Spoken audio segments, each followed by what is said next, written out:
আসসালামু আলাইকুম রহমতুল্লাহি বারাকাতুহু।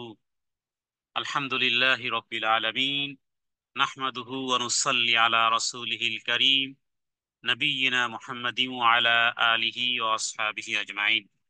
শুরু হচ্ছে শব্দে শব্দে দর্সে কোরআন।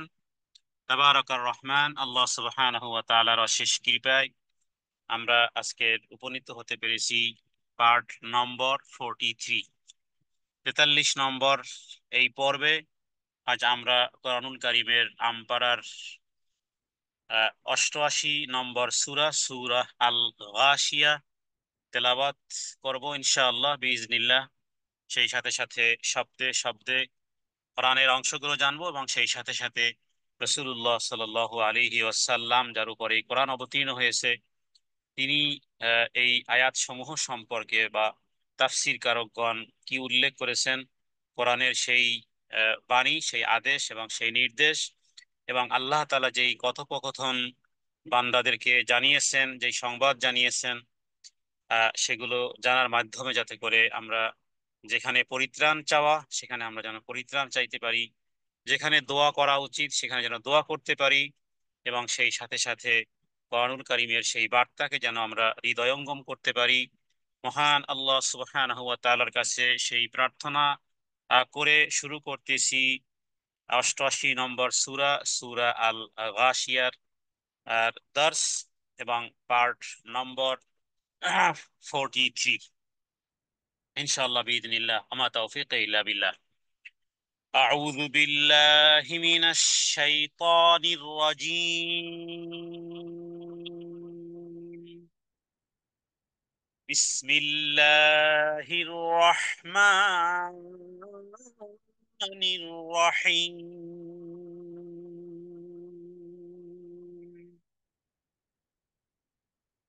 সূরাটির নাম আল গাশিয়াহ। এর মধ্যে ছোট্ট ছোট্ট 26টি আয়াত আছে। হাল আতাকা হাদিসুল গাশিয়াহ। হাল আতাকা হাদিসুল গাশিয়াহ। হাল আতাকা হাদিসুল গাশিয়াহ। হাল এবং কদ একই অর্থ হয়, কোথাও কোথাও কদ জাকুম যেভাবে আসে, হাল এর অর্থ এবং কদ এর অর্থ মানে কি, প্রশ্ন, অথবা কোথাও কোথাও ভিন্ন ভিন্ন অর্থ দালালাত করে, বা হয়ে গেছে, হ্যাঁ সংগঠিত হয়ে গেছে ইত্যাদি। এখানে হাল অর্থ যে কি, মানে আল্লাহ তাআলা যেন ইস্তেফহাম করেছেন, প্রশ্ন করেছেন, রাসূলুল্লাহ সাল্লাল্লাহু আলাইহি ওয়াসাল্লামকে জানাতে চেয়েছেন, মানুষকে অ্যাটেনশন করেছেন যে তোমরা এই বিষয়টি কি জানো। তার মানে জানতে হবে কি সেটি। আতাকা বা তোমাদের কাছে কি পৌঁছেছে। হাদিস শব্দের অর্থ হলো সংবাদ, হাদিস শব্দের অর্থ হলো কথোপকথন। হাদিসুল গাশিয়া, হাল আতাকা তোমাদের কাছে কি পৌঁছেছে। হাদিসুল গাশিয়া, হাদিস মানে সংবাদ, আল গাশিয়া মানে কিয়ামতের একটা দিনের নাম। কিয়ামতকে আল্লাহ তাআলা বহু জায়গাতে বিভিন্ন নামে আখ্যায়িত করেছেন, কারণ সেখানে অবস্থা পরিবর্তনটাও বিভিন্ন রকমের হবে। আল গাশিয়া শব্দের অর্থ হয়েছে আচ্ছন্নকারী, কোথাও এসে তম্মা, হ্যাঁ কোথাও এসেছে হাক্কা ইত্যাদি। এখানে আল গাশিয়া শব্দের অর্থ হলো যে আচ্ছন্ন করে ফেলবে। কিয়ামতের ময়দানে সমস্ত মানুষকে আচ্ছন্ন করে ফেলবে, মানে বিপদ, বিপদটা সৃষ্টিকুলের সবাইকেই ঘিরে ফেলবে, আচ্ছন্ন করে ফেলবে। দুঃখ বলে না যে আমাকে দুঃখ আচ্ছন্ন করেছে, মানে গোটা দেহ যেন দুঃখ ভারাক্রান্ত, মন, চোখ, দিল, দেমাগ, চেহারা, হ্যাঁ চেহারা দেখি বোঝা যাচ্ছে যে একটা একটা দুঃখ বা একটা টেনশন করতে, মানে তাকে আচ্ছন্ন করে ফেলেছে গোটা দেহ। তো গোটা সৃষ্টি জীবকে যেহেতু আচ্ছন্ন করে ফেলবে, মানুষের আনন্দকে মাটি করে দিবে। তো এবং কেন সেটি জাহান্নামের আগুন দেখে হোক, অথবা আল্লাহ তাআলা বিশেষ করে জাহান্নামের কিয়ামতের ময়দানে যে অবস্থাগুলো আসবে, আসমান এবং জমিন এবং ফেরেশতারা জাহান্নামকে সামনে আনা হবে ইত্যাদির কারণে মানুষকে আচ্ছন্ন করে ফেলবে যেই দিনটি, সেই দিনটি সম্পর্কে আল্লাহ তাআলা বলেছেন যে কিয়ামতের সংবাদ বা সেই আচ্ছন্নকারী দিনের খবর কি তোমাদের কাছে এসেছে। আরবির মুহাওয়ারায় এটি একটি প্রশ্ন যখন করা হয়, প্রশ্নের কোরআনুল কারিমে যখন প্রশ্ন করা হয় তখন সেই প্রশ্নের উত্তর আল্লাহ তাআলাই দেন। এর দ্বারা মূলত আসলে মানুষকে বুঝানো যে এমন একটা দিন আসবে তোমার জীবনে, এমন একটা ভয়াবহ দিন আসবে যে সেই দিনটি গোটা সৃষ্টি জগৎকে আচ্ছন্ন বা সমাচ্ছন্ন করে ফেলবে। আচ্ছা, তো সেই দিনের বিষয় কি? উজুহু তানবিন, তানবিনের পরে ইয়া এসেছে এদগামে বাগুন্না। উজুহু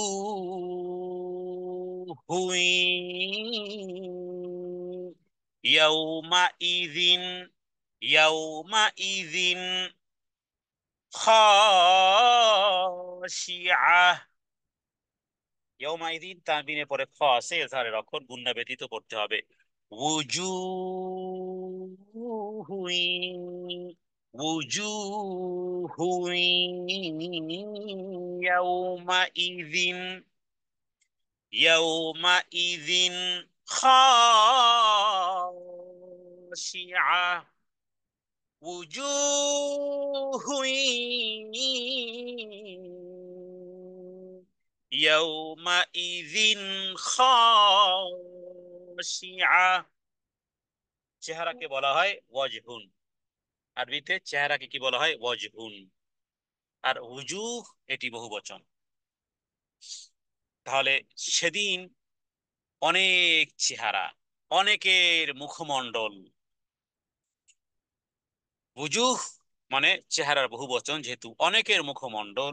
ইয়াউমা ইদিন এমন একদিন আসবে যেই দিন খাশিআহ, খাশিআ মানে হলো যে ভয়, ভয় এমন হবে যে চেহারাটা অবনত হয়ে থাকবে, চেহারাটা নিচু হবে, চেহারাটা লাঞ্ছিত হবে, চেহারাটা অবনত হবে। যেমন আমরা বলি যে খুশু খুজু মানে কি, সালাতে আমরা খুশু খুজু কিভাবে, যে চেহারাটা আমরা, আমাদের চেহারাটাকে সালাতের মধ্যে অবনত রাখি, সেজদার দিকে তাকিয়ে থাকি, এটা একটা খুশু খুজুর আলামত। তার মানে এখানে অবনত হবে। আর কিয়ামতে সেই অবনতটা হবে লাঞ্ছিত, অপমানিত, অপদস্থ। আর খুশু শব্দের অর্থ হয় নত হওয়া বা লাঞ্ছিত হওয়া। তাহলে সেদিন এমন একদিন আসবে যেদিন বহু চেহারা অবনত হবে, বিনীত থাকবে, লাঞ্ছিত থাকবে। যেভাবে নামাজি নামাজের অবস্থায় আল্লাহর সামনে মিনতির সাথে বিনীত থাকে। তাহলে বোঝা যায় যে কিয়ামত দিবসে মানুষ আহ, হয় সৌভাগ্যবান অথবা দুর্ভাগ্যবান। তো যারা হতভাগা, উভয়ের চেহারার কথাই আল্লাহ এখানে এই সূরার মধ্যে উল্লেখ করেছেন। কিয়ামতের দিন দুই ধরনের চেহারা সামনে আসবে। কেয়ামতের কথা বলেছেন, এবার কেয়ামত যেদিন সংগঠিত হবে, হবে তো নিশ্চয়ই, হয় মিনি কেয়ামত তো যে কোনো সময় হয়ে যেতে পারে, যে কোনো ব্যক্তির যে কোনো টাইমই রাস্তা পাড়ি দিয়েছে, ট্রাকের চাকা মাথার উপর দিয়ে গেছে, ওখানেই তার মিনি কেয়ামত শুরু হয়ে গেছে। আর একটা হলো এই পৃথিবী ধ্বংস হবে, কিন্তু পৃথিবী ধ্বংসের ওয়েট করার প্রয়োজনীয়তা নেই, কারণ আমি 1000 বছর বাঁচবো না। তাহলে যেই দিনের কথা আল্লাহ বলেছেন সেই দিনে আমার চেহারাটা কি রকমের হবে দেখার বিষয়। এই জন্য আল্লাহ তাআলা বলেছেন হাল আতাকা হাদিসুল গাশিয়া। ওখানে হাদিস বলতে কিন্তু এটাও মনে রাখবেন, হাদিস বলতে আমরা স্বাভাবিকভাবে বুঝি যে রাসূলুল্লাহ সাল্লাল্লাহু আলাইহি ওয়াসাল্লামের কথাকে হাদিস বলা হয়। আর কোরআনুল কারীমকে, কোরআনুল কারীমের কথাকে কালামুল্লাহ বলা হয়। এটা একটা ব্যাখ্যা, এটাও ঠিক আছে ব্যাখ্যা, কিন্তু ব্যাপকতা আসলে আরবি ভাষার এত ব্যাপকতা যে হাদিস বলতে গোটা কোরআনুল কারীমকেও হাদিস বলা হয়। কারণ আল্লাহ নিজেই বলেছেন আল্লাহু নাজ্জালা আহসানাল হাদিস। আল্লাহ নিজেই বলতেছেন যে আমি নাজিল করেছি আহসান মানে সর্বোত্তম হাদিস। তাহলে হাদিস যখন আল্লাহর দিকে ইঙ্গিত হবে তখন হবে কোরআনুল কারীম। অতএব আজকের থেকে জানলাম যে কোরআনুল কারিমও কি হাদিস। কার হাদিস? আল্লাহ তাআলার হাদিস। আর রসুল্লাহ সাল্লাল্লাহু আলাইহি সাল্লামের কথা এবং কাজ, মৌন সম্মতি, ইত্যাদি সবগুলোকেও বলা হয় রসুল্লাহ সাল্লাল্লাহু আলাইহি ওয়াসাল্লামের হাদিস। তাহলে কোরআনুল কারিম এটাও যেমন হাদিস, রসুল্লাহ সাল্লাল্লাহু আলাইহি সাল্লামের স্বর্ণালী উপদেশ সমূহের নামও হাদিস। জি। তাহলে আমরা এরপরে আল্লাহ তাআলা এক প্রথম ওই চেহারার কথা বলেছেন, যেই চেহারাগুলো, যেই মুখমণ্ডল গুলো হবে লাঞ্ছিত, অপমানিত, অপদস্থ, অবনত। তাহলে তারা কারা? তারা হলো দুর্ভাগ্যবান। আচ্ছা, এরপরে তৃতীয় আয়াত, ছোট্ট ছোট্ট আয়াতগুলোর মধ্যে অনেক অর্থ লুকায়িত। আল্লাহু আকবার। আমিলাতুন নাসিবাহ, আমিলাতুন,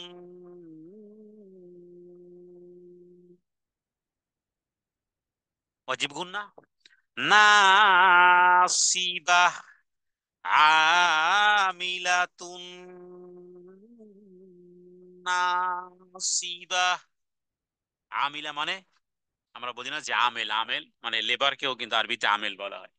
তার মানে যে কাজ করে, হুম, যে কাজ করতে করতে ক্লান্ত হয় তাকে বলা হয় আমেল। নাসিবা মানে ক্লান্ত হওয়া, কর্মক্লান্ত, পরিশ্রান্ত। আমিলাতুন নাসিবা। কোরআনুল কারিমে এই সূরার মধ্যে চমৎকার যে দুটি বিষয়, সেটি হলো যে সূরার শুরু এবং শেষটাকে যদি মিনিমাইজ করা হয় তাহলে এ, মানে প্রত্যেকটা সূরার পরম্পরা এবং ধারাবাহিকতা, শুরু আর শেষ মেসেজ একত্রিত করলে যে চিত্রগুলো ফুটে ওঠে সেটি হলো আল্লাহু আকবার। দেখুন, এখানে আল্লাহ তাআলা কিয়ামতের কথা বলেছেন, এরপরে আল্লাহ তাআলা দুই ধরনের চেহারার কথা বলবেন, এরপরে দুই ধরনের কর্মকারী ব্যক্তি যারা কর্ম করে ক্লান্ত, পরিশ্রান্ত, তাদের কথা বলেছেন।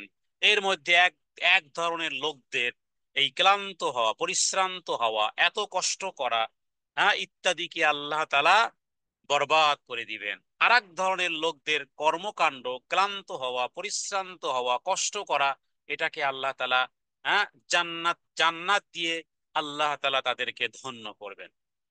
তাহলে কি বোঝা গেল? যে এখন তাহলে প্রশ্ন আসতেই পারে যে কার কর্মকে আল্লাহ বিনষ্ট করে দিবেন আর কার কর্মকে আল্লাহ তাআলা সম্মানিত করবেন। এই যে প্রথম, আমিলাতুন নাসিবা, ক্লিষ্ট, ক্লান্ত, কর্ম কর্মক্লান্ত করে পরিশ্রান্ত যারা হয়ে গেছে। তার মানে দুনিয়ার দুনিয়ার অনেক কর্ম করেছে, দুনিয়ায় অনেক কিছু করেছে। পৃথিবীতে পৃথিবীতে যত ধর্ম আছে, পৃথিবীতে যত ধর্ম আছে, সব ধর্মের একটা ভালো সাইড আছে। যেমন হিন্দু ধর্মের কথাই বলি, হিন্দু ধর্মের একটা বিশ্বাস আছে যে আমি যদি এই দুনিয়াতে ভালো কিছু কর্ম করি তাহলে আমি পুনরায় আবার জন্মগ্রহণ করব, এবং তাদের মধ্যেও স্বর্গ আর নরকের বিশ্বাস আছে। হিন্দু ধর্মের মধ্যে যারা হিন্দু যোগী, যারা যোগী, যারা ধুতি কাপড় পরে পিছনে পাছা উপর দিয়ে একটা কাঁচা মারে, অনেকে আছে যারা শরীরকে এই পরিমাণ কষ্ট দেয়, তারা নিরামিষ ভোজী, ভেজিটেরিয়ান। কখনোই তারা কি বলে আপনার এই মিট অথবা অন্য কোনো প্রাণী ইত্যাদি সেগুলো খায় না, খুব কষ্ট করে, জীবনে অনেক কষ্ট করে। কেন? পর জনমে হইও রাধা। পর জনমে ওরা রাধা হবে। কেউ কেউ মনে করে যে পৃথিবীতে বিভিন্ন প্রাণী যে আছে, ভালো ভালো প্রাণীর প্রাণীর মধ্যে ভালো ভালো গুণ আছে, এগুলোও তাদের পূর্ব জন্মের কেউ ভালো কিছু করেছে বিধায় বিধাতা তাদেরকে আবার পুনরায় ওইভাবে আবার দুনিয়ায় পাঠিয়েছে। এটা হলো হিন্দু হিন্দু ধর্মের তাদের একটা বিশ্বাস, যার কারণে অনেক হিন্দু সৎভাবে, মানে সৎভাবে তো ওইভাবে বলা যায় না, মোটামুটি আমরা যেটাকে বলি সৎভাবে, তার লেনদেন, তার কর্মকাণ্ড, হ্যাঁ যথেষ্ট পরিমার্জিত। কেন? ওর ওর ওর ধর্ম বিশ্বাসে আছে যে ভালো কিছু করো, পুনরায় আবার জন্ম লাভ করতে পারবে। কোন এক ব্যক্তি ওই পাজেরো জিপের পিছনে কুকুরকে দেখে বলতেছিল যে যদি পরজন্মে এই কুকুর, আমার নিজের খাবার নেই, দাবার নেই, চাকরি নেই, বাকরি নেই, আর কুকুর, তার জন্য কত পয়সা খরচা করা হয়, তো কোনো এক হিন্দু লিখতেছিল যে পরজন্মে যদি হয় এরকম, এইরকমই কুকুর হয়ে জন্মানো ভালো, যে এই কুকুরের পাজেরো জিপে চলাফেরা করে, তারপরে তার জন্য হসপিটাল থাকে, তার জন্য চিকিৎসার ব্যবস্থা থাকে, তারপরে প্যাকেটজাত খাবার থাকে। তো বিষয়টি এখানে বোঝানো হলো যে হিন্দুদের মধ্যে যেমন আছে, অনুরূপভাবে নাসারা ইহুদি তাদের মধ্যেও অনেক পাদ্রী আছে, যারা অনেকেই আছে যে রবের সন্তুষ্টির জন্য এই দুনিয়ার জীবদ্দশায় তারা সাধনা করে, পরিশ্রম করে, ইবাদত করে, অসাধারণ পরিশ্রম করে। হ্যাঁ, অসাধারণ পরিশ্রম তারা করে দুনিয়াতে।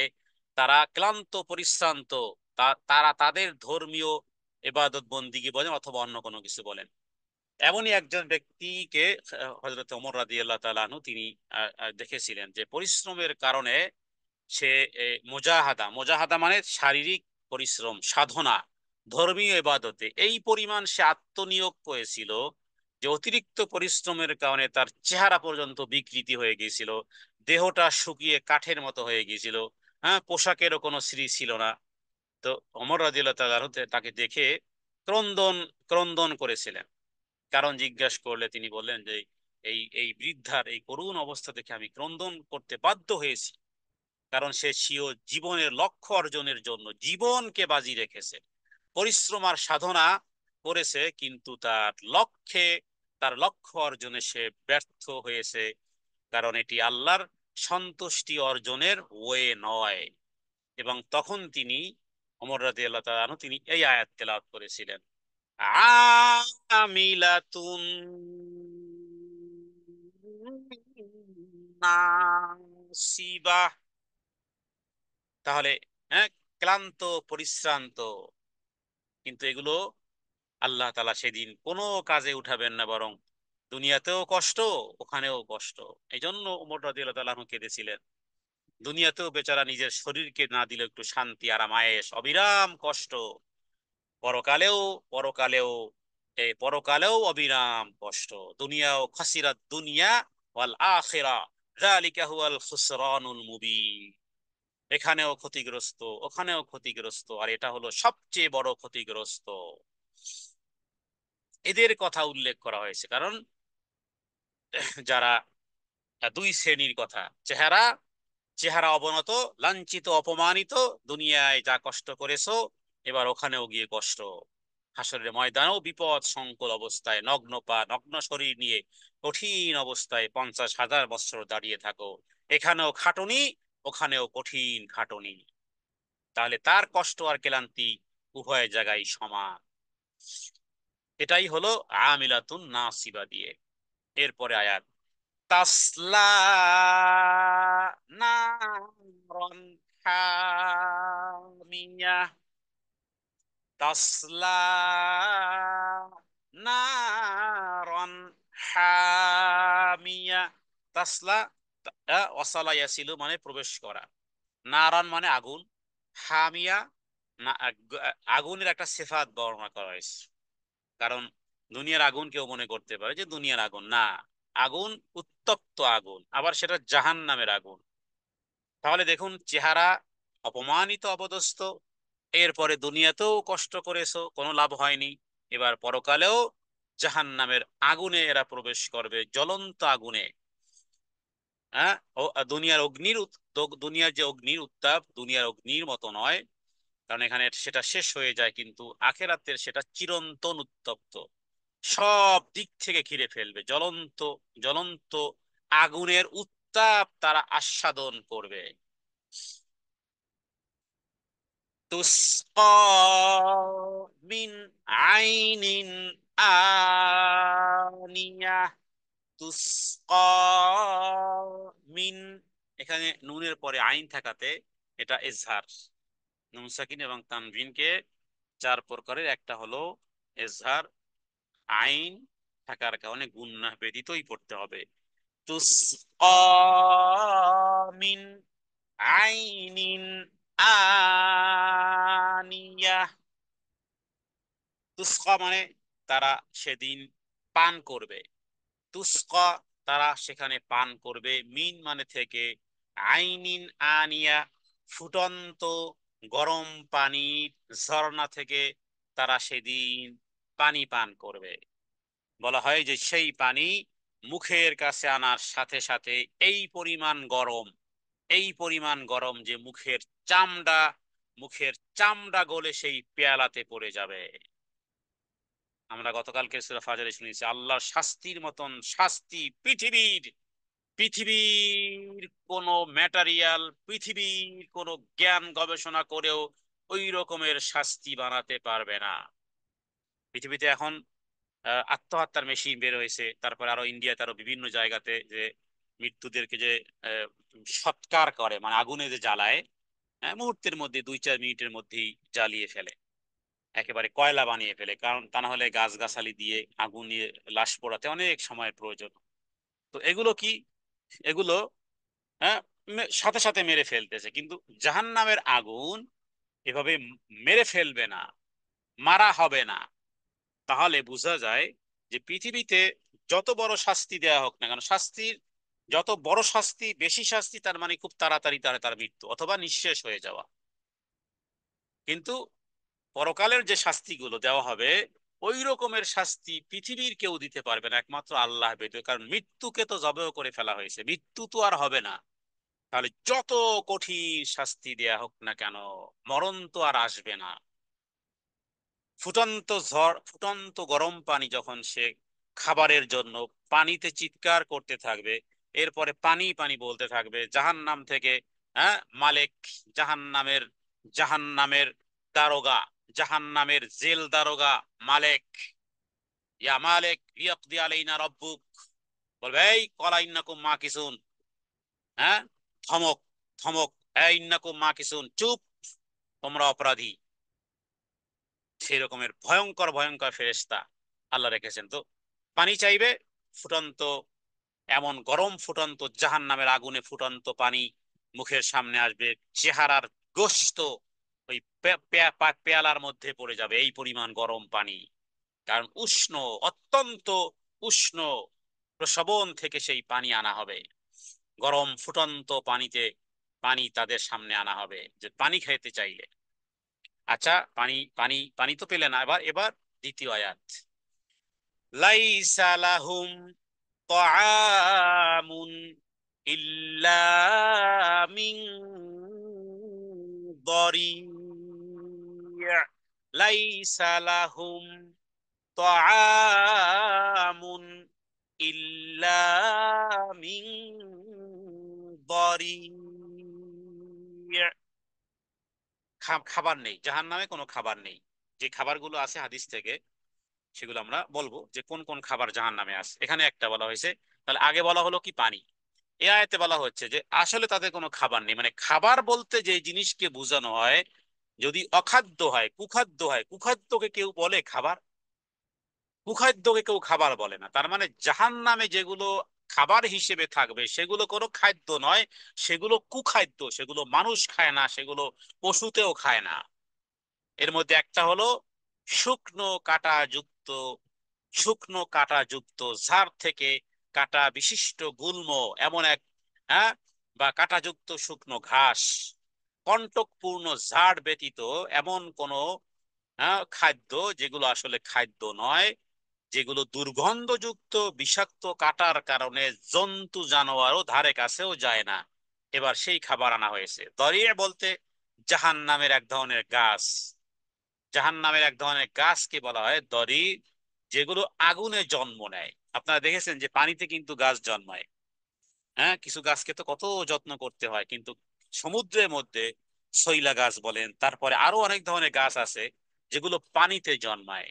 জাহান নামেও এরকমের গাছ আছে যে আগুনের মধ্যেও জন্মায়।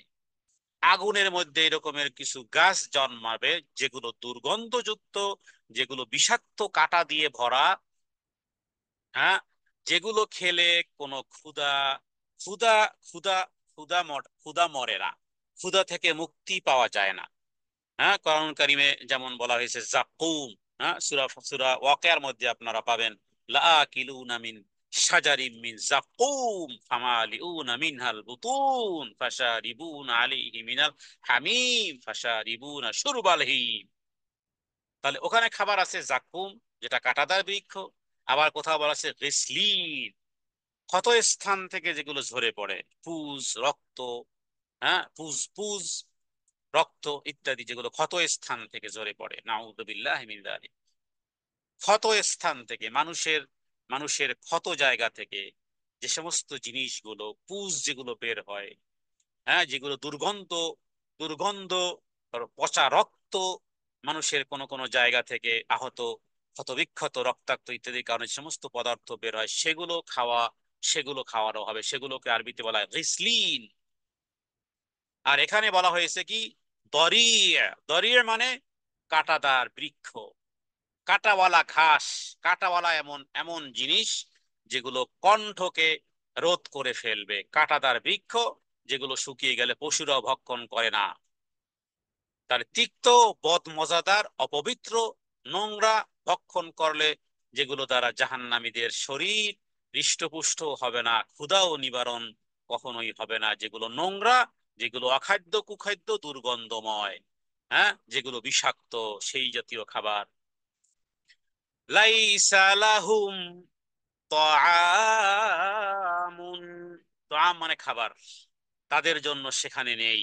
লাইসা মানে নেই, লাহুম মানে ওদের জন্য, তাআমুন মানে খাবার, ইল্লা এগুলো ব্যতীত, মিন দরি, শুকনো, এভাবে করে কণ্টকপূর্ণ বা কাঁটাযুক্ত ইত্যাদি, এগুলোকে বলা হয় দরি, বা জাহান্নামের ওই কণ্টক বিশিষ্ট, দুর্গন্ধযুক্ত ওই খাবার যেগুলো কণ্ঠকে রোধ করে ফেলবে, তো সেটা আছে। তো খাদ্য হিসেবে ওটা। এরপরে লা ইউসমিনু ওয়ালা ইউগনি মিন জু, লা ইউসমিনু ওয়ালা ইউগনি মিন জু। জু শব্দের অর্থ হলো ক্ষুধা। লা ইউসমিনু, ইউসমিনু মানে তাদেরকে সেগুলো দিয়ে না ক্ষুধা নিবারণ হবে, না তাদের মোটা তাজা করবে, না পুষ্টি সাধন হবে, না ক্ষুধা মিটবে। লা ইউসমিনু ওয়ালা ইউগনি, না মিটাবে ক্ষুধার যন্ত্রণা, মিন জু, ক্ষুধার যন্ত্রণা মিটবে না, বরং ক্ষুধা নিবৃত হবে না, বরং সেগুলো আরো বৃদ্ধি হবে, ক্ষুধা আরো বৃদ্ধি হবে। তাহলে এখানে আল্লাহ তাআলা জাহান্নামীদের সাথে কি আচরণ করা হবে আল্লাহ তাআলা এই সূরার মধ্যে উল্লেখ করেছেন। এবং এই সূরাটি যেহেতু কিয়ামতের দিবসের দৃশ্য আল্লাহ তাআলা এখানে এনেছেন, গাশিয়া মানে কিয়ামত দিবসের নাম যেহেতু, এবং রাসূলুল্লাহ সাল্লাল্লাহু আলাইহি সাল্লাম কোন একদিন কোন একজন নারী, তিনি তার ঘরে বসে এই সূরাটি পাঠ করতেছিল, রাসূলুল্লাহ সাল্লাল্লাহু আলাইহি সাল্লাম তিনি যখনই কানে কানে শুনলেন, তখন সাথে সাথে বললেন, নাম কদ জাআনি। এই যে কদ বললাম না, কদ আর হাল অর্থ এক, মানে হ্যাঁ হ্যাঁ, এই তো কাছাকাছি, মানে এই যে ঘটবেই। কদ জাআনি মানে আমার কাছেই তো এই সংবাদ এসেছে, কিয়ামতের এই সংবাদ আমার কাছে এসেছে।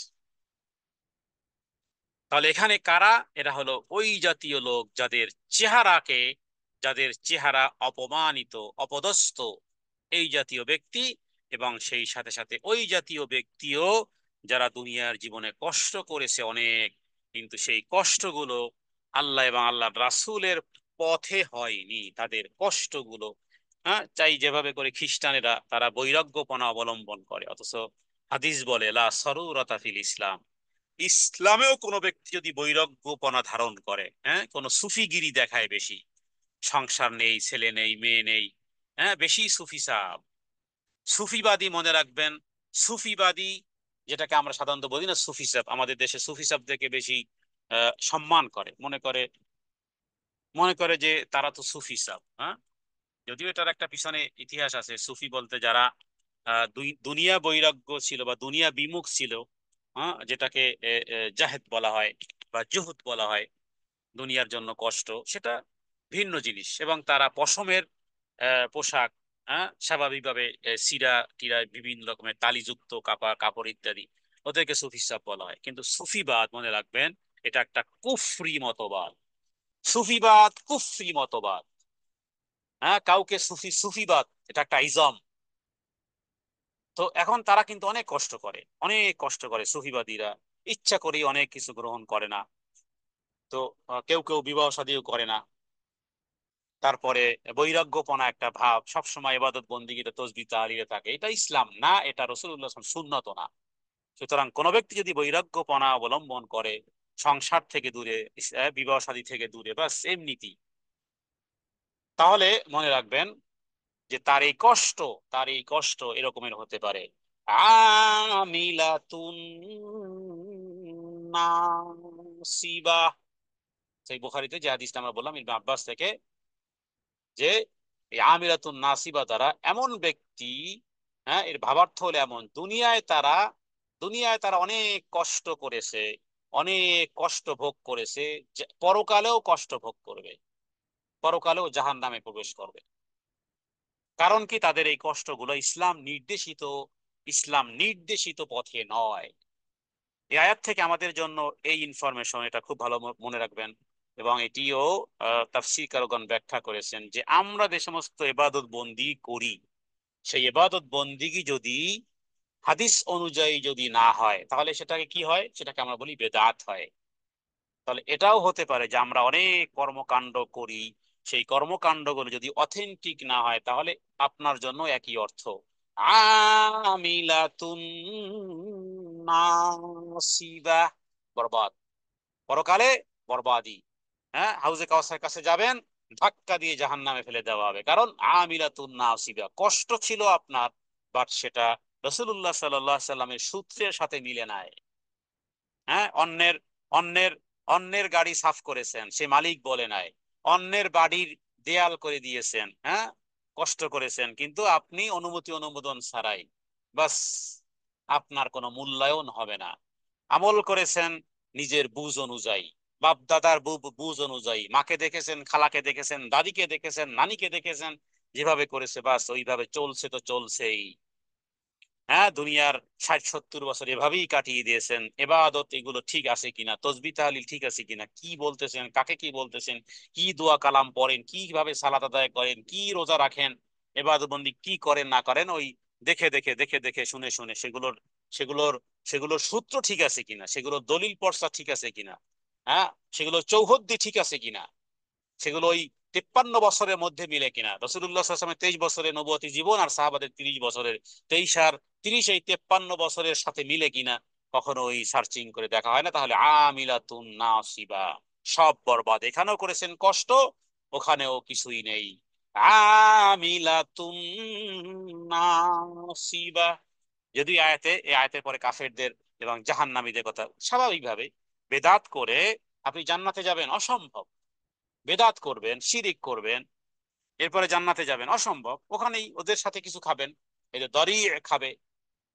আল্লাহ তাআলার কাছে আমরা প্রার্থনা করি, হে প্রভু, এমন কষ্ট যেন না করি যেই কষ্টের বিনিময় তোমার কাছ থেকে পাওয়া যায় না, এমন কোন কষ্ট যেন না করি, এমন কোথাও যেন শ্রম না দেই যেই শ্রম আমার পণ্ড হয়ে গেছে, যেই শ্রম আমার পণ্ড, যেই শ্রমের মর্তবার মর্যাদা তোমার কাছে নেই। এমন জ্ঞান থেকেও পানা চাই, এমন শ্রম থেকেও পানা চাই, এমন কর্মকাণ্ড থেকেও পানা চাই। তাহলে আমরা 7 আয়াত পর্যন্ত একটা বিষয় কি জানলাম, যে কিছু ব্যক্তি কষ্ট দুনিয়াতেও করবে, পরকালেও করবে, কেন? তাদের ওই কষ্ট কর্মকাণ্ড শরীয়তের সাথে মিলবে না। এবার আসুন, আল্লাহ তাআলা আরেক শ্রেণীর কথা বলতেছেন। হ্যাঁ, ওখানে শুরু হয়েছিল যে তাদের চেহারা থাকবে অত্যন্ত লাঞ্ছিত, অপমানিত, অপদস্থ। এবার আরেকটা চেহারা কথা আল্লাহ তাআলা উল্লেখ করতেছেন, وجوه يومئذ ناعمة. وجوه يومئذ ناعمة।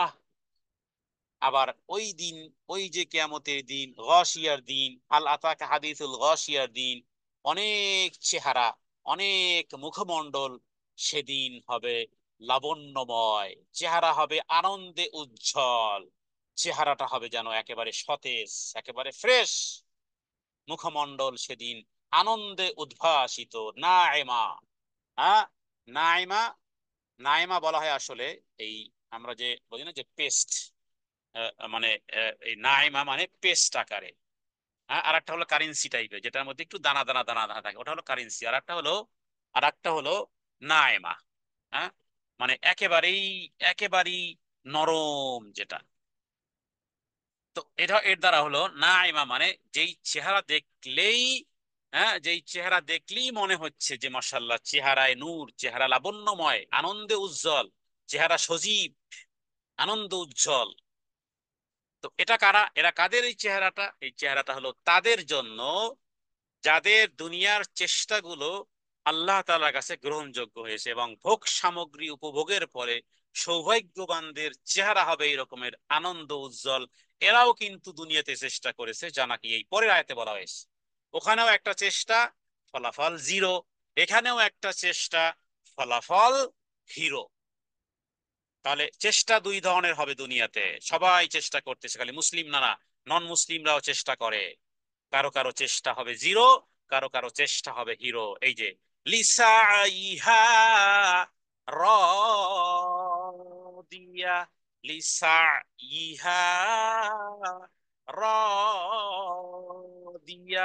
ওই যে আমিরাতুন নাসিব ওখানে আছে একটা চেষ্টা, এখানে কিন্তু লিসাইহা মানে কি? প্রচেষ্টা। দুনিয়াতে এরাও কষ্ট করেছিল, এদেরও চেষ্টা ছিল, ওখানেও চেষ্টা ছিল, এখানেও চেষ্টা। বিধর্মীও করে চেষ্টা, মুসলিমও করে চেষ্টা, হ্যাঁ, যারা শিরক আর বেদাত করে ওরাও করে চেষ্টা, যারা তাওহীদ, যারা পদে পদে চলে সুন্নাহ ভিত্তিক জীবন যাপন, এরাও করে চেষ্টা। চেষ্টা আছে সকলের, সকলেরই আছে জান্নাতে যাওয়ার চেষ্টা। কেউ জাহান্নামে যাওয়ার চেষ্টা করে না, সবাই যেতে চায় স্বর্গ সুখ। কিন্তু চেষ্টাটা কখনোই মিলায় না যারা, তাহলে যারা মিলায় এদের এদের কথা আল্লাহ এখানে বলেছেন। আগে বলেছেন যাদের চেষ্টাটা বিফল, চেহারাটা লাঞ্ছিত, এবার জাহান্নামে যাও, উত্তপ্ত আগুন, খাবার পানি চাইবে, চেহারাটা ধসে পড়বে ওই পেয়ালার মধ্যে। অন্য অন্য কোনো খাবার খাইতে চাবে, তাহলে পুজ, রক্ত পুজ ইত্যাদি দেওয়া হবে। আচ্ছা, যদি আরো কিছু খেতে চাও, তাহলে কাঁটাদার বৃক্ষ, জাহান্নামে যেই গাছ উৎপন্ন হয় সেটা খাবে। কিন্তু ওগুলো কোনো খাবার নয়। আর এখানে এসেছে লিসা ইহা রাদিয়া, তাদের তাদের প্রচেষ্টা, দুনিয়াতে তারা প্রচেষ্টা করেছিল, নিজেদের চেষ্টা সাধনা করেছিল, তাদের কর্মের কারণে এবার রাদিয়া, আল্লাহ তাআলা খুশি হয়ে গেছেন, তাদেরকেও পরিতৃপ্ত করানো হবে। দুনিয়ায় এদের সমস্ত প্রচেষ্টা চালিয়ে তারা কাজ করেছে, এবার আখেরাতে তাদের চমৎকার ফলাফল, চেহারাটা আনন্দিত হয়ে আছে, তাদের এই প্রচেষ্টা আল্লাহ তাআলার কাছে গ্রহণযোগ্য হয়েছে। নিজের কর্ম সাফল্যে এরা পরিতুষ্ট হয়েছে এরা। আল্লাহ তাআলা যেন আমাদেরকে আল্লাহ তাআলা যেন আমাদেরকে এই দলে সামিল করেন, যে হে প্রভু, দুনিয়ার চেষ্টাগুলো, দুনিয়ার, হ্যাঁ, কর্মেরও চেষ্টা হয়, নিয়তেরও কিন্তু চেষ্টা হয়। নিয়তও কিন্তু বহুত পাওয়ারফুল একটা জিনিস। নিয়তই তো ঠিক নাই, নিয়ত নামে যা জানি তা জানি বেদাত। সালাতের আগে নাওয়াইতুয়ান শিখেছি, এটাকে বানিয়েছি নিয়ত। অথচ, হ্যাঁ, জীবনের নিয়ত, অধিকাংশ হয় নিয়ত মানুষ দেখানো, অধিকাংশ নিয়তকে আমরা মানে শয়তানি জ্ঞান দিয়ে চূর্ণ বিচূর্ণ করে ফেলেছি, অথচ নিয়ত ছিল বহুত বড় একটা পাওয়ারফুল জিনিস। তাহলে নিয়তেরও প্রচেষ্টা হয়, কর্মেরও প্রচেষ্টা হয়, নিয়তেরও প্রচেষ্টা হয়। আগে নিয়ত আসে। হ্যাঁ, কেউ যদি রাত্রে ঘুমানোর আগে মনে করে তাহাজ্জুদের সালাত আদায় করব, নিয়ত ছিল, প্রচেষ্টাটা কাজে লাগায় নাই, বা প্রচেষ্টাটা সাকসেসফুল হতে পারে নাই, নো প্রবলেম, তার সওয়াব লেখা হয়ে যাবে, কারণ নিয়ত ছিল তার রাত্রে ওঠার। হ্যাঁ, মানুষ তো ভালো কাজে নিয়ত করতে চায় না, ভালো কাজে নিয়ত করলেও তো সওয়াব হয়। লিসাইহা রাদিয়াহ, দুনিয়ার এই প্রচেষ্টার কারণে, এবার কর্মের কারণে তারা পরিতৃপ্ত হয়েছে, সন্তুষ্ট হয়েছে, নিজেদের কর্মফলে সাফল্য তারা অর্জন করেছে। এবার এবার ওদের জন্য যেমন গরম পানি আনা হয়েছিল, এরপরে পূজার রক্ত আনা হয়েছিল, এরপরে কাঁটাদার বৃক্ষ যেমন আনা হয়েছিল খাবারের জন্য, আবার এদের জন্য কি আনা হচ্ছে দেখেন, ফি জান্নাতিন আলিয়া, ফি জান্নাতিন আলিয়া, ফি, তারা থাকবে জান্নাত মানে জান্নাত, আলিয়া মানে সুউচ্চ, মর্যাদাপূর্ণ, সুউচ্চ জান্নাতে তারা থাকবে। এমন জান্নাত যা মান এবং অবস্থানের দিকে খুবই উচ্চ, খুবই উন্নত। তারা ওই জান্নাতে, হ্যাঁ, তাদের তাদের জন্য আল্লাহ ওখানে এই প্রতিফল তাদেরকে দিবেন। জান্নাতের বিষয়ে রাসূলুল্লাহ সাল্লাল্লাহু আলাইহি ওয়াসাল্লাম যতগুলো হাদিস উল্লেখ করেছেন, যেই পরিমাণ হাদিসে জান্নাতে, জান্নাতের নাজ ও নিয়ামত, তবে সেখানেও মনে রাখবেন 100 স্তর আছে, 100 স্তর আছে। হ্যাঁ, সর্বনিম্ন স্তর হলো এই 10 দুনিয়ার সমান। এবার উঁচু উপরেরটা কি? হ্যাঁ, এটা হলো 100 নম্বরেরটা আর কি। 100 নম্বরের যে জান্নাতটা সেটা হলো, সেটা হলো 10 দুনিয়ার সমান, মানে সর্বনিম্ন। তাহলে এবার 99 ওয়ালা, এর আগের ওয়ালা, এর আগের ওয়ালা, নম্বর অনেক কারা থাকবে। জান্নাতু আদান, জান্নাতুল ফেরদাউস। এবং সবচেয়ে আনন্দের যে বিষয়টি হলো জান্নাতে, জান্নাতে এবং জাহান্নামের সবচেয়ে আনন্দ এবং সবচেয়ে কষ্টের যে বিষয়টি, হযরত আবু হুরায়রা রাদিয়াল্লাহু তাআলা আনহু তিনি বলেছেন যে আল্লাহ তাআলা জান্নাতি এবং জাহান্নামীদেরকে, জান্নাতি, হ্যাঁ, যখন জান্নাতীদেরকে জান্নাত দিবেন, জাহান্নামীদেরকে জাহান্নাম দিবেন, তখন মৃত্যুকে একটা দেয়ালের উপরে আনা হবে, যা নাকি জান্নাতি এবং জাহান্নামীদের এটা মধ্যখানে থাকবে। এরপরে আহ্বান করা হবে, ফেরেশতারা বলবে, হে জান্নাতীরা, হে জান্নাতীরা, ইয়া আহলাল জান্নাহ। তো তখন তারা চিন্তিত হয়ে তাকাবে। এরপর আবার আহ্বান করা হবে, ইয়া ইয়া, যে হে জাহান্নামীরা, ইয়া আহলান নার, ইয়া আহলান নার। প্রথমে ডাকা হয়েছে ইয়া আহলাল জান্নাহ, হে জান্নাতীরা তাকাও। ইয়া আহলান নার, হে জাহান্নামীরা তোমরাও তাকাও। তো জাহান্নামীদেরকে, জাহান্নামীদেরকে যখন ডাক দেওয়া হবে, আল্লাহু আকবার, হাদিসগুলো কি মর্ম, কি একটা মর্ম, মানে হৃদয়কে ভেদ করে। জান্নাতীদেরকে যখন বলা হয়েছে ইয়া আহলাল জান্নাহ, হে জান্নাতীরা তাকাও, তখন তারা ভয় ভীত, চিন্তিত।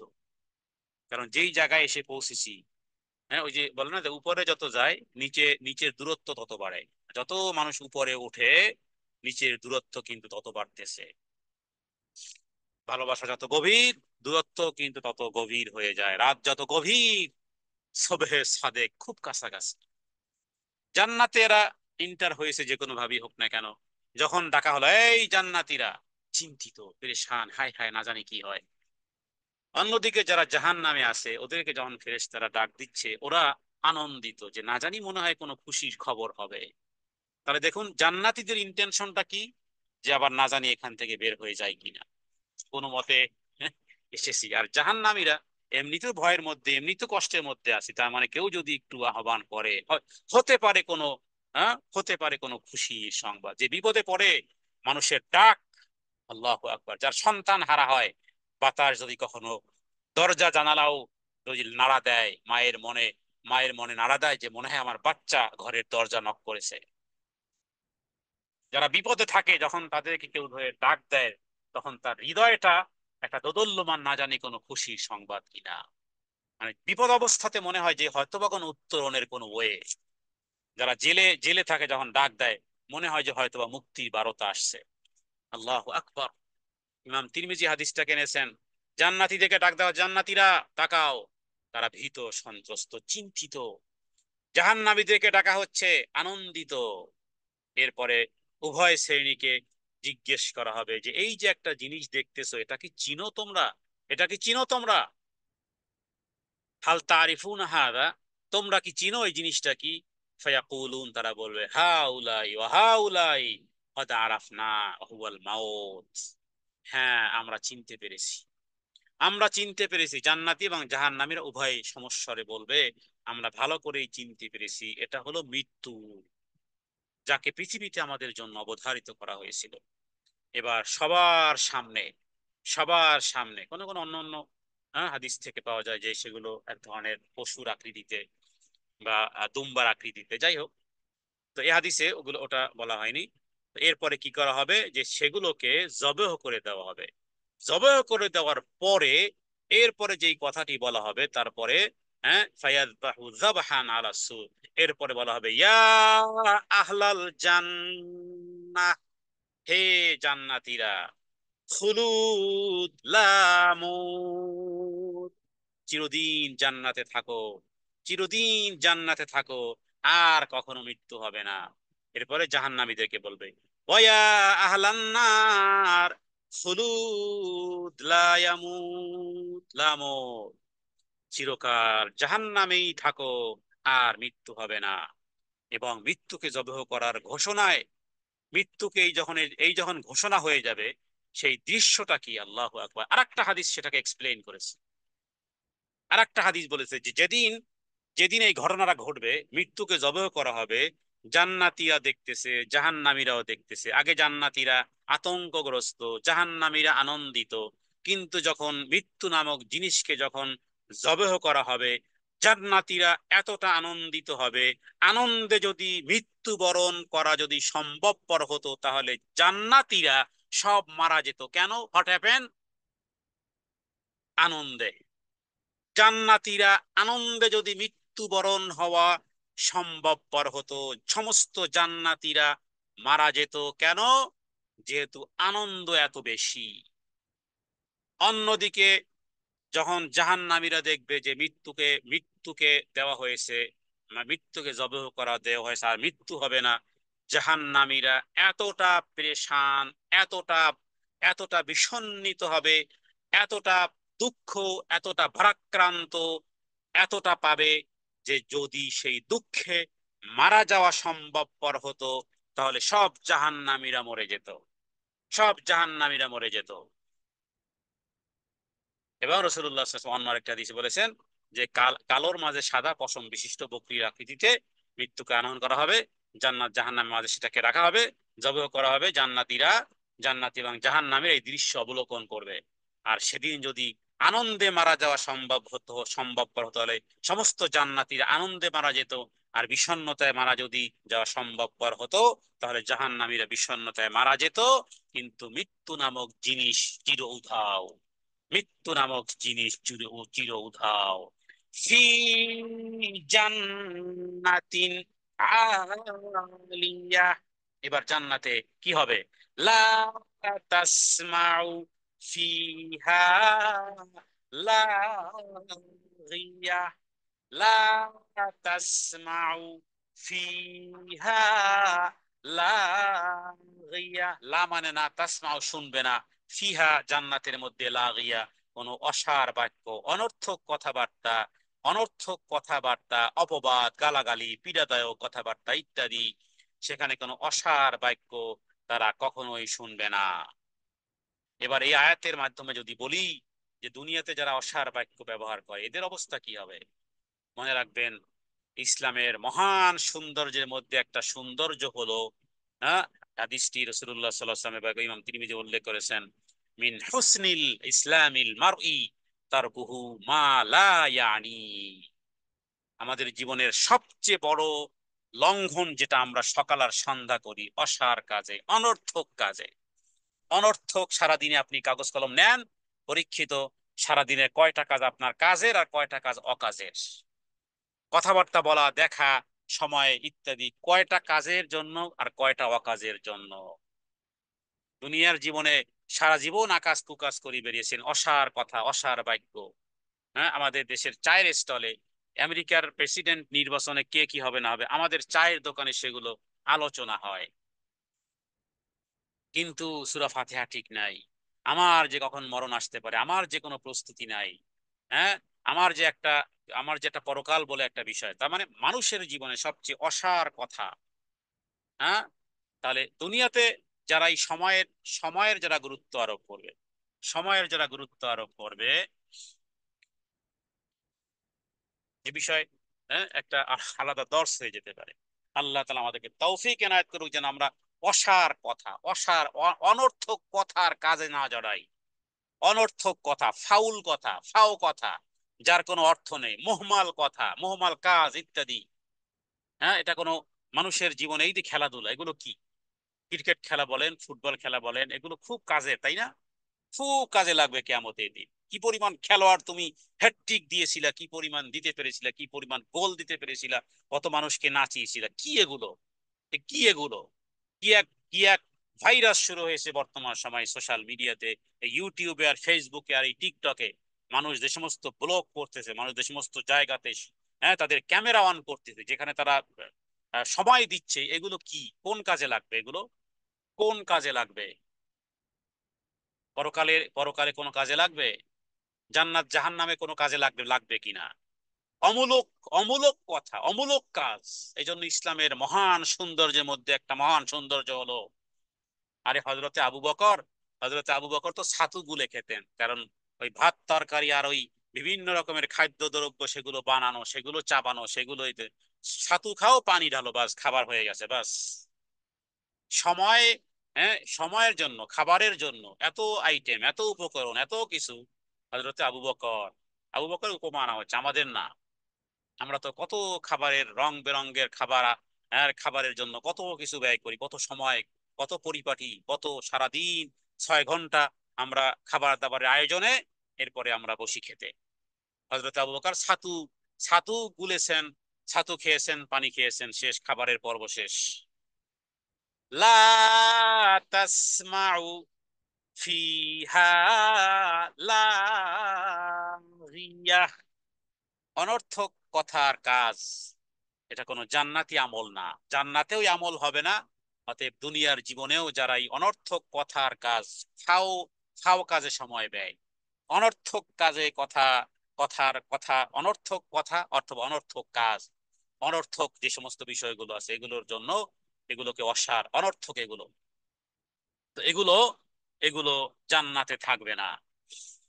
কারণ সেখানে সকাল আর সন্ধ্যা, সকাল আর সন্ধ্যায় তারা শান্তি ছাড়া অসার কোনো বাক্য সেখানে শুনবে না, কোনো পাপ বাক্য সেখানে তারা শুনবে না। হ্যাঁ, লা ইয়াসমাউনা ফিহা লাগওয়ান ওয়ালা কিযাবান, অসার কোনো মিথ্যা বাক্য, অশালীন, হ্যাঁ ইত্যাদি পীড়াদায়ক কোনো কিছুই সেখানে শুনবে না। জান্নাতে হারাম তো দূরের কথা, আপনি সেখানে কোনো অমূলক কথাও জান্নাতীরা কখনোই শুনবে না। এবার জান্নাতের আরেকটু বর্ণনা। ফিহা আইনুন জারিয়া, ফিহা আইনুন জারিয়া। জান্নাত হলো, আল্লাহ তাআলা এমন ভাবে জান্নাতকে বানিয়েছেন যে তলদেশে, তলদেশে প্রবাহমান ঝর্ণা, প্রস্রবণ ঝর্ণা তথায় প্রবাহিত হয় তলদেশ থেকে ঝর্ণা। হ্যাঁ মানে এমন, এমন, এমন স্থাপনা, এমন স্থাপনা যার তলদেশ দিয়ে ঝর্ণা প্রবাহিত হয়।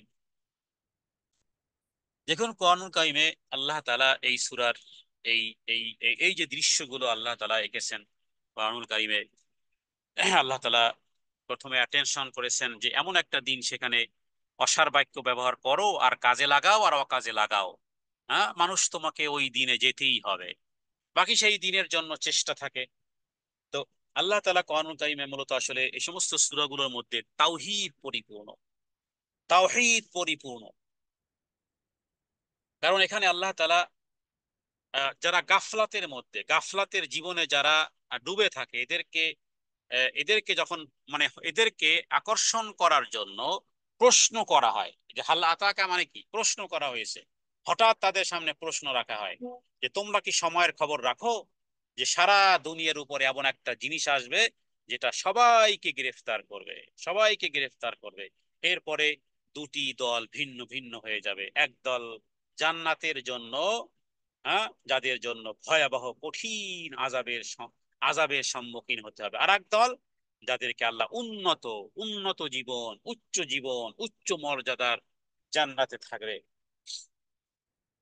এদেরকে যখন আল্লাহ তাআলা এই জাতীয় প্রশ্নের মাধ্যমে, মানে চমকে দেওয়ার জন্য এই জাতীয় প্রশ্ন করা হয়, যে তাওহীদের শিক্ষা, আখেরাতের খবর, এগুলো শুনে অনেকে নাক সিটকায় নিজের চোখের সামনে, অথচ এগুলো স্পষ্ট সে দেখতে পারে, নিজের চোখের সামনে এগুলো স্পষ্ট দেখার পরেও, কারণ যারা মরুভূমিতে যারা বাস করে বা মরুভূমিতে যারা, তারা চিন্তা করার জন্য অনেক বিষয় আছে, শুধু মরুভূমি কেন, আপনি যে দেশে থাকেন না কেন, গাছগাছালি তরুলতা, যেই পৃথিবীর যে দেশেই থাকেন না কেন, পায়ের নিচে আছে একটা জমিন, মাথার উপরে আছে একটা বিশাল আকাশ। কখনো কখনো রাত্রে উঠে চাঁদের দিকে তাকিয়ে দেখেন তো, আল্লাহু আকবার, এটি কোনো মানুষের লাগানো চাঁদ? হ্যাঁ, তো মানুষকে তো চিন্তা ভাবনা করার জন্য আল্লাহ মানুষ বানিয়েছে, তাহলে তো পশুর মধ্যে তাহলে পার্থক্য কি? মানুষের মধ্যে কিছু কিছু মানুষ আছে এক্স্যাক্টলি প্রায় পশুর সিমিলার, খায় ঘুমায়, বাস ওদের কাজই হলো হাফ প্যান্ট পরে অফিসে যাবে, হ্যাঁ, এরপরে এসে ঘুমাবে, বাস খাবে ঘুমাবে খাবে ঘুমাবে, এরপরে মাঝে মাঝে আনন্দ ফুর্তি, বাস শেষ, এই হলো জীবনযাপন। তো এই যে বিশাল আকাশ, বিশাল পাহাড়, বিশাল এই পৃথিবী, বিস্তৃত এই পৃথিবী, এগুলো তো একেবারে পৃথিবী যে যেই দেশেই থাকেন না কেন, মাথার উপরে এই আকাশটা কিভাবে ছেয়ে গেল, সামনে এই পাহাড়টা কিভাবে খাড়া হলো, পায়ের নিচে এই জমিন, এই যে গাড়ি ড্রাইভ করি, এই যে আমরা উপরে নিচে, এই যে কিভাবে করে কার্পেটটা, জমিনের এই কার্পেটটা কে বিছিয়ে দিলেন?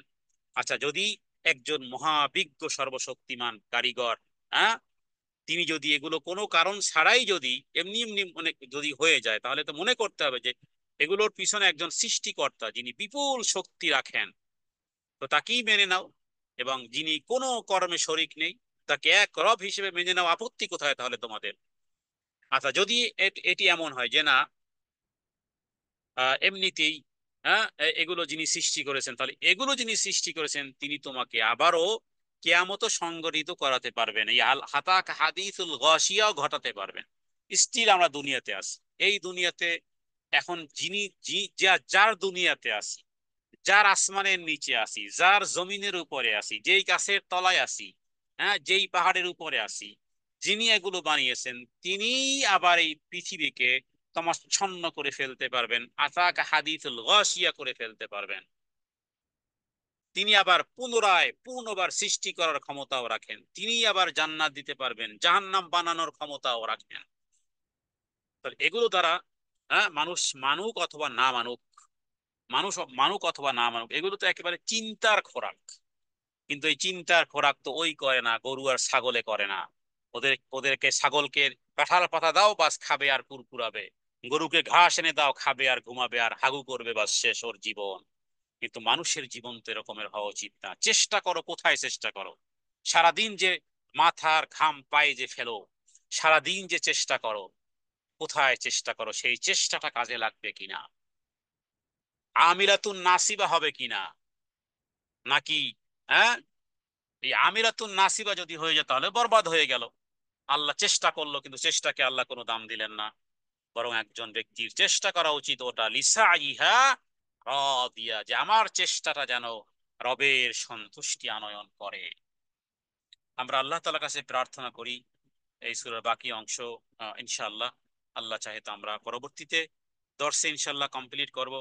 রবের কাছে প্রার্থনা করি, হে আল্লাহ, দুনিয়ার জীবদ্দশায় কোরআনুল কারীম তুমি প্রেরণ করে মানুষকে যেই মেসেজ দিতে চেয়েছো, মানুষ সেটি বুঝার জন্য চেষ্টাও করেনি, মানুষ সেটাকে রিয়ালাইজ করতে পারেনি, অনুধাবন করতে পারেনি, অথচ এগুলো তুমি লিখেছো, তুমি পাঠিয়েছো, এবং এটা ঘটবেই ঘটবে। তুমি সত্যবাদী, তোমার রাসূলও সত্যবাদী, তোমার রাসূলকে তুমি সত্যবাদী প্রমাণ করেই ছাড়বেই ছাড়বে, এবং তুমিও সত্যবাদী, তোমার অঙ্গীকার পূর্ণ করেই ছাড়বে। এবং লা ইউখলিফুল্লাহুল মিয়াদ, তুমি কখনোই তোমার অঙ্গীকারকে ভঙ্গ করবে না। যা বলেছো তুমি কোরআনুল কারিমে, তা সবে সত্য। কেয়ামত সত্য, জান্নাত সত্য, জাহান্নাম সত্য, পুলসিরাত সত্য, ডান হাতে আমল নামা সত্য, বাম হাতে আমল নামা সত্য, কেয়ামতের দিন কঠিন থেকে কঠিন তুমি আযাব দিবে সেটাও সত্য, মানুষের বদলা নেবে সেটাও সত্য, তুমি নেকের পাল্লা বদির পাল্লা ওজন করবে সেটাও চিরন্তন, সেটা সত্য, এবং সেটা হবেই হবে, তুমি ঘটাবেই ঘটাবে।